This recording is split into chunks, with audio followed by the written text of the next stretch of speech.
Photo, baby ఇవన్నీ release morning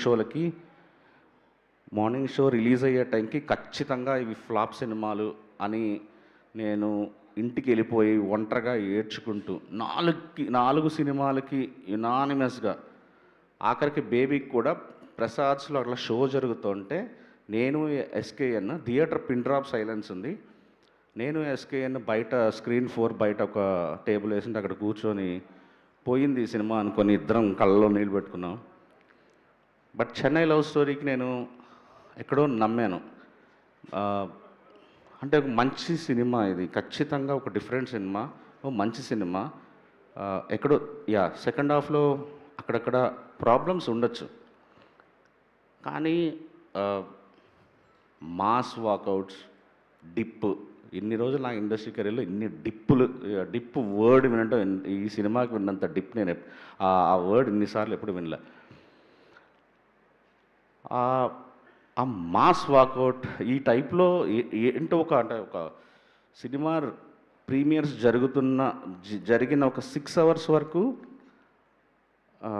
కంటిన్యూస్గా అది రావటం అనేది తీసుకోలేకపోయాను నేను.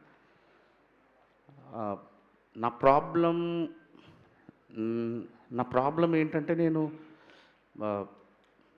మేము సిన్సియర్గా పనిచేసాం, చాలా మనస్ఫూర్తిగా ఇష్టపడ్డాం, సినిమాకి ఎంత కష్టపడాలో అంత కష్టపడ్డాం. మా దగ్గర టైం లేదు. మెయిన్ ప్రాబ్లం సినిమా వాళ్ళకి ఏం కష్టాలు ఉంటాయో ఆడియన్స్కి తెలియదు, వాళ్ళకి అక్కర్లేదు కూడా. నాకు ఈ డేట్ మిస్ అయితే తర్వాత స్పైడర్ మ్యాన్ ఉంది, మంగాపురం ఉంది, తర్వాత ఇంకా కంటిన్యూస్గా ఎవ్రీ వీక్ నాకు అక్టోబర్ నవంబర్ వరకు ఇంకా డేట్స్ లేవు.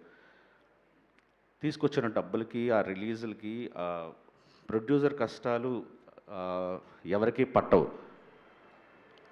కానీ ప్రీమియర్కి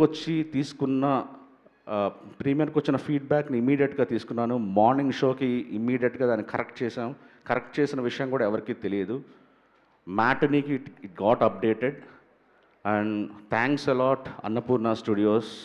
నా ఫస్ట్ సినిమా నుంచి ఇప్పటి వరకు అర్ధరాత్రులు లేపిన సార్ సివిరావు గారికి థ్యాంక్స్ అలాట్.